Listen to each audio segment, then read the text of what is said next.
Here's what we're going to do. Featured part of the evening. The finalists, 10 of them representing all 25 finalists. This is not part of the scoring. This is not part of the judging. This is just to give you a feel for the kind of amazing ideas and talent we have. And to start us off, they all were asked to bring an object, as Todd referenced in the beginning, and they're going to either put it on the table or show it to you. The first one, leading off tonight, Scott Warren from Generation Citizen. Welcome, Scott.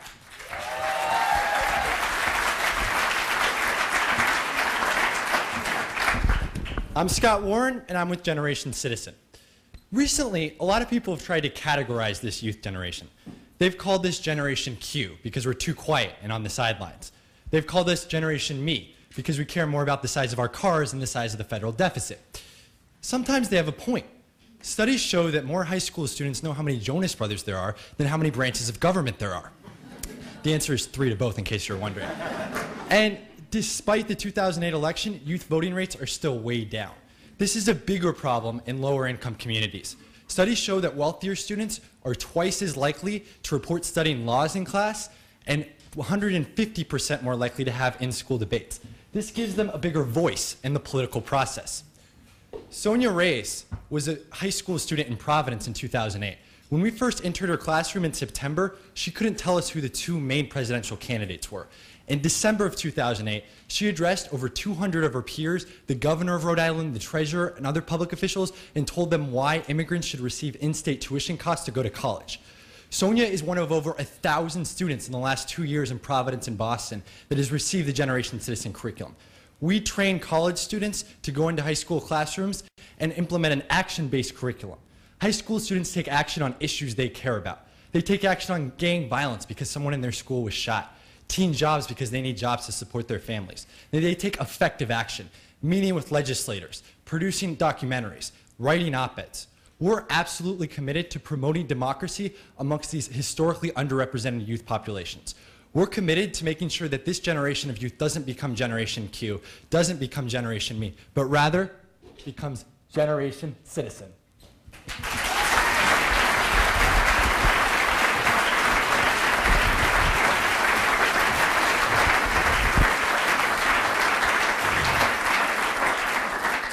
Thank you, Scott. What a way to lead it off. Thank you so much. Up next, please welcome Latham Staples from Empowering Spirits Foundation, ESF. Latham.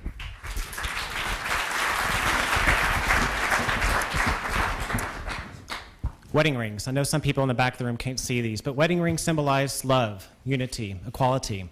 My name is Latham Staples, and I founded the Empowering Spirits Foundation to promote these very ideals. The majority of the LGBT community cannot legally wed. In fact, lesbians and gays receive 1,138 less federal rights than their heterosexual peers.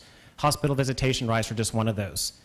ESF is building coalitions with our non-LGBT partners. We're the only national civil rights organization doing this, to work alongside these individuals through community service activities, which allows for us in a non-confrontational manner to build these relationships and dispel these negative stereotypes.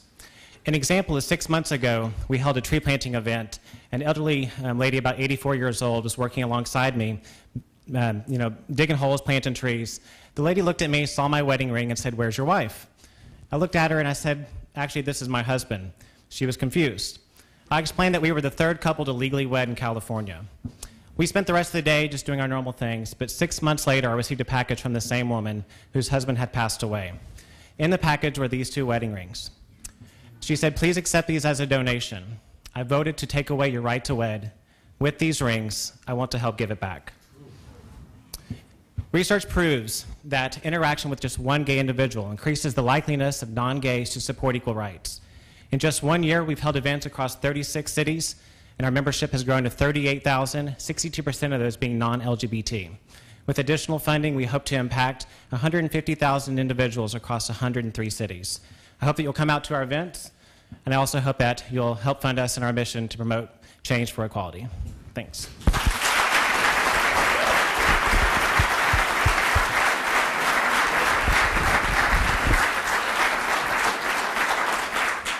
Thank you, Latham. Wow. Up next, the founder of Bamiyan Media. Please welcome Anna Elliott.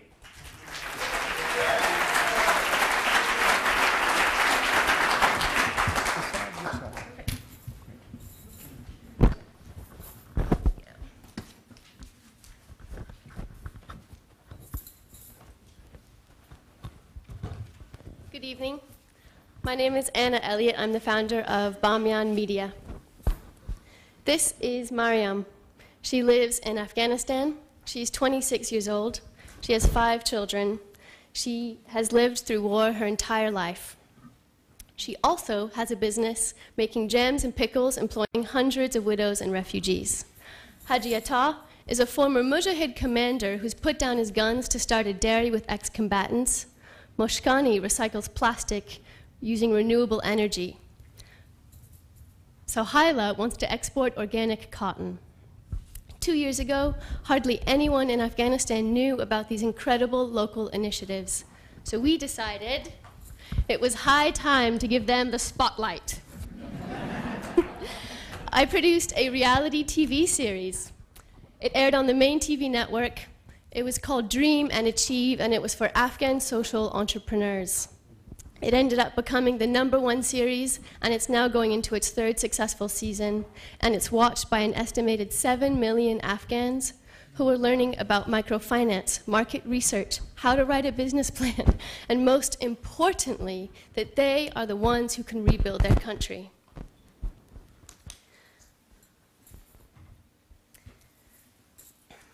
An Echoing Green Fellowship would enable Bamiyan Media to scale this innovative model into more developing countries. We actually provide local TV networks with a high-quality format that's simple to produce, it's educational, and it's entertaining. It teaches basic business skills, and it links people to the practical resources they need to be able to launch successful social ventures. Please join us as we work to empower the next generation of social entrepreneurs. Thank you.